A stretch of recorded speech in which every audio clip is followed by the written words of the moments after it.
तो फ्रेंड्स, आज मैं डाइजेस्टिव सिस्टम की एक आपको बहुत इम्पोर्टेंट डिजीज़ है उसके बारे में आज हम डिस्कस करेंगे। तो उसका नाम है पैंक्रिएटाइटिस। पैंक्रिएटाइटिस क्या होता है? पैंक्रिएटाइटिस का मतलब होता है इन्फ्लामेशन ऑफ पैंक्रियाज। पैंक्रियाज जो कि हमारी बॉडी का एक बहुत इम्पोर्टेंट ऑर्गेन है और ये डाइजेस्टिव सिस्टम मतलब जो डाइजेशन होता है उसमें बहुत बड़ा रोल प्ले करता है। अब मैं आपको बताऊंगा कि पैंक्रिएटाइटिस के जो कारण हैं उनको एक्सप्लेन करूंगा। पैंक्रिएटाइटिस के दो मुख्य कारण होते हैं। पहला है गॉल स्टोन। गॉल स्टोन को सामान्य भाषा में पित्त की थैली की पथरियाँ कहते हैं। जब पित्त की थैली में पथरी बन जाती है उसको गॉल स्टोन कहते हैं। इसको हम कोलेलिथियसिस भी कहते हैं। दूसरा कारण है हैवी ड्रिंकिंग। जो ज़्यादा शराब पीते हैं, अल्कोहल का सेवन करते हैं, उनमें भी पैंक्रिएटाइटिस होता है। लगभग 80% ये दोनों कारण हैं पैंक्रिएटाइटिस के।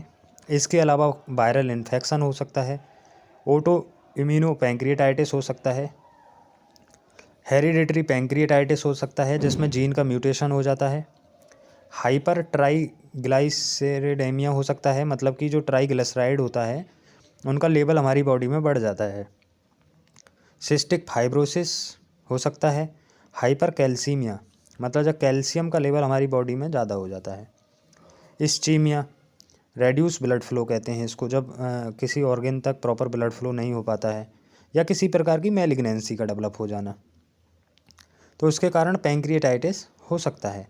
अब मैं आपको बताऊंगा एक मोटा सा कॉन्सेप्ट कि जो लीवर होता है उसमें बाइल का फॉर्मेशन होता है, फिर वो गॉल ब्लैडर में आके स्टोर्ड होता है। लीवर से दो डक्ट निकलती हैं और गॉल ब्लैडर से एक डक्ट निकलती है जो बाइल को कैरी करती है, बाइल का ट्रांसपोर्ट करती है। आगे चल के ये एक डक्ट बनाती हैं जिन्हें हम कॉमन बाइल डक्ट कहते हैं। उधर कॉमन बाइल डक्ट और पैंक्रियाज से पैंक्रिएटिक डक्ट, ये दोनों जाके ड्यूडेनम में खुलती हैं। उसको हम कहते हैं एम्पुला ऑफ बेटर।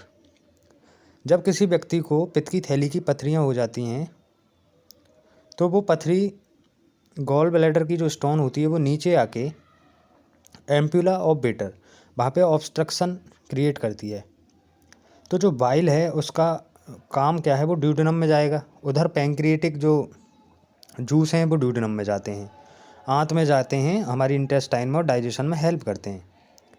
लेकिन जब उसका जो एम्पुला ऑफ बेटर है जहाँ पे ड्यूडेनम में इन दोनों डक्ट की ओपनिंग हो रही है वहाँ पे ऑब्स्ट्रक्शन हो जाएगा, तो बाइल का रीगर्जिटेशन होने लगता है पैंक्रियाज में। और फिर वहाँ पे जो पैंक्रिएटिक एंजाइम हैं जो कि इंटेस्टाइन में जाके एक्टिव होते हैं वो पैंक्रियाज में ही एक्टिव हो जाते हैं और पैंक्रियाज का इन्फ्लामेशन कॉज करते हैं। अब मैं आपको बताऊंगा कि टाइप्स। पैंक्रिएटाइटिस दो प्रकार का होता है, एक्यूट और क्रॉनिक। अगर हम सिम्टम की बात करते हैं तो पैंक्रिएटाइटिस में जो मेन जो सिम्टम दिखता है वो है एब्डोमिनल पेन।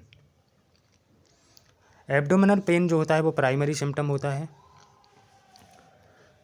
ये ऐसा पेन होता है पैंक्रिएटाइटिस में जो हमारी बैक में रेडिएट करता है। बाकी और सिम्टम जैसे नोजिया, वॉमिटिंग हो सकता है, उल्टी आ सकती हैं, हार्ट रेट फास्ट हो सकती है, ब्रीथिंग जो हमारी ब्रीथिंग होती है वो फास्ट हो जाती है और फीवर आ सकता है। जब पैंक्रिएटाइटिस क्रॉनिक हो जाता है तो उसमें इंडाइजेशन हो सकता है, अपच, खाने के बाद पेट में दर्द होना, पेट में डिस्कम्फर्ट होना, लॉस ऑफ एपेटाइट मतलब ठीक से भूख नहीं लगती है पेशेंट को, फिर उसका वेट लॉस होने लगता है क्योंकि जब उसे भूख नहीं लगेगी या उसका डाइजेशन ठीक नहीं होगा तो धीरे धीरे उसका वेट लॉस होने लगता है। लो बीपी की दिक्कत हो सकती है, फैटी पॉप्स मतलब कि उसके टॉयलेट में ऑयली फिल्म बन सकती है। अब हम नेक्स्ट पेज पे देखेंगे abdominal pain. Abdominal pain burst कब होता है, मतलब कब ज़्यादा दिक्कत होती है? जब एक पेशेंट सीधा लेटा होता है या खांसता है या एक्सरसाइज करता है, कोई हैवी वर्क, हैवी मील लेता है या हैवी ड्रिंकिंग करता है, तो उस समय एब्डोमिनल पेन और ज़्यादा हो जाता है। जब एक पेशेंट सीधा बैठ जाता है आगे की तरफ झुक के बैठ जाता है या कर्ल इन ए बॉल या हल्का भोजन लेता है, शराब वगैरह का सेवन नहीं करता है, तो उस समय वो अच्छा फील करता है। पैंक्रिएटाइटिस में हम जो इन्वेस्टिगेशन करते हैं वो जैसे पैंक्रिएटिक ब्लड टेस्ट करते हैं, जिसमें जो पैंक्रिएटिक एंजाइम होते हैं जैसे एमाइलेज, लाइपेज, उसका लेवल देखते हैं। सीटी स्कैन या एमआरआई करा सकते हैं। ये 2 इसमें इम्पोर्टेंट हैं। बाकी हम ग्लूकोज टेस्ट करा सकते हैं इंसुलिन के लिए कि उसका जो स्तर है वो कम है या ज़्यादा है, तो इससे हमें पैंक्रियाज के प्रॉपर फंक्शन का पता लगता है। स्टूल इलास्टेज टेस्ट कराते हैं क्योंकि पैंक्रियाज प्रोड्यूस करता है, ये मतलब पैंक्रियाज प्रोड्यूस कर रहा है या प्रॉपरली डाइजेस्टिव जो एंजाइम है उनको प्रोड्यूस नहीं कर पा रहा है। फीकल फैट एनालिसिस, क्योंकि पैंक्रियाज में पाए जाने वाले जो एंजाइम्स होते हैं वो फैट के एब्जॉर्प्शन में उनका बहुत बड़ा रोल होता है, फैट के डाइजेशन में। यदि उनका डाइजेशन ठीक से नहीं होगा तो वो हमारे फीकल मैटर स्टूल में आने लगते हैं, तो उसके लिए हम फीकल फैट एनालिसिस करते हैं। ब्लड टेस्ट कराते हैं कि हमारी ब्लड में फैट सॉल्युबल विटामिन सफिशिएंट हैं या नहीं। अब मैं आपको बताऊंगा कि पैंक्रिएटाइटिस के क्या क्या कॉम्प्लिकेशन हो सकते हैं। जैसे किसी को एक्यूट पैंक्रिएटाइटिस है लेकिन उसका बार बार अटैक आता है तो वो क्रॉनिक रूप ले लेता है, क्रॉनिक पैंक्रिएटाइटिस हो सकता है जो लाइफ थ्रेटनिंग या लाइफ लॉन्ग रह सकता है। पैंक्रिएटिक स्यूडोसिस्ट होती है। स्यूडोसिस्ट का मतलब होता है कि collection of fluid near by pancreas, मतलब पैंक्रियाज के आसपास फ्लूइड का कलेक्शन हो जाता है। या ब्रीथिंग प्रॉब्लम होने लगती है जब इसके जो ब्लड सर्कुलेशन में ये मतलब ब्लड सर्कुलेशन के थ्रू ये चला जाता है तो वहाँ लंग्स में जाके ब्रीथिंग प्रॉब्लम होने लगती है। मेल न्यूट्रिशन हो सकता है, खाने का ठीक से नहीं पचना, बॉडी को जो न्यूट्रिएंट हैं, आवश्यक जो न्यूट्रिएंट हैं वो नहीं मिल पाते हैं। पैंक्रियाज में डिफेक्ट आएगा तो डायबिटीज़ भी हो सकती है, इंसुलिन का लेवल डाउन चला जाता है।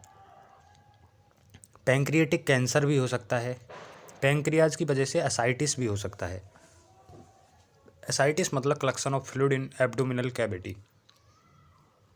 अब मैं आपको नेक्स्ट पेज पे बताऊंगा कि यदि आपके पास कोई पैंक्रिएटाइटिस का पेशेंट आता है तो उसको कैसे हम हैंडल करते हैं या उसका मैनेजमेंट क्या है। तो इसमें जो सबसे इम्पोर्टेंट जो सिम्टम देखने को मिलता है वो होता है एब्डोमिनल पेन। तो उसके लिए हम एनाल्जेसिक यूज़ कर सकते हैं, जैसे पैथेडीन 100 mg इंजेक्शन दे सकते हैं IM हर 8 घंटे पे। हाइपोवॉलेमिक जो शॉक होता है, जो हमारी बॉडी में फ्लूइड का लेवल डाउन जा रहा है, उसके लिए IV फ्लूइड देते हैं, 2-3 लीटर IV फ्लूइड देते हैं। उसका यूरिनरी आउटपुट चेक करते हैं कि उसको प्रॉपर यूरिन 1.5-2 लीटर यूरिन वो पर डे पास कर रहा है या नहीं। तीसरा होता है नील बाय माउथ, मतलब उससे मुंह से उसको भोजन देना बंद कर देते हैं। क्यों? क्योंकि जब हमारे गैस्ट्रिक सिक्रीशन होगा और फूड होगा तो वहाँ से पैंक्रिएटिक सिक्रीशन भी ऑटोमेटिकली बढ़ेगा, और पैंक्रिएटिक सिक्रीशन ज़्यादा होगा तो उस टाइम पे फिर पैंक्रिएटाइटिस की दिक्कत और बढ़ेगी। एंटीबायोटिक्स देते हैं जैसे एम्पीसिलिन, जेंटामाइसिन, क्योंकि सेकेंडरी इन्फेक्शन से बचाने के लिए। ब्लड ट्रांसफ्यूजन करते हैं। अगर मान लीजिए हेमरेजिक पैंक्रिएटाइटिस हो गया, ब्लीडिंग हो रही है, तो पेशेंट को फिर ब्लड चढ़ाया जाता है। इस ड्यूरेशन में जब हम पैंक्रिएटाइटिस के पेशेंट को ट्रीट करते हैं तो उसकी रेगुलर मॉनिटरिंग करते हैं, उसके टेम्परेचर का, पल्स का, रेस्पिरेटरी रेट का। इसको हम TPR कहते हैं। गॉल स्टोन पैंक्रिएटाइटिस, मान लीजिए कि अगर पित्त की थैली में बहुत सारी पथरियाँ हैं या बहुत बड़ी पथरी है तो उसके लिए हम फिर सर्जरी करते हैं। उसके बाद हम स्यूडोसिस्ट है तो उसमें जो फ्लूइड है उसको एस्पायरेट कर सकते हैं अंडर CT कॉम्प्यूटेड टोमोग्राफी स्कैन। तो फ्रेंड्स, ये पैंक्रिएटाइटिस था, क्या होता है, क्या इसके कारण हो सकते हैं, क्या इसमें लक्षण दिखते हैं और कैसे हम पैंक्रिएटाइटिस के पेशेंट को मैनेज करते हैं। Thank you.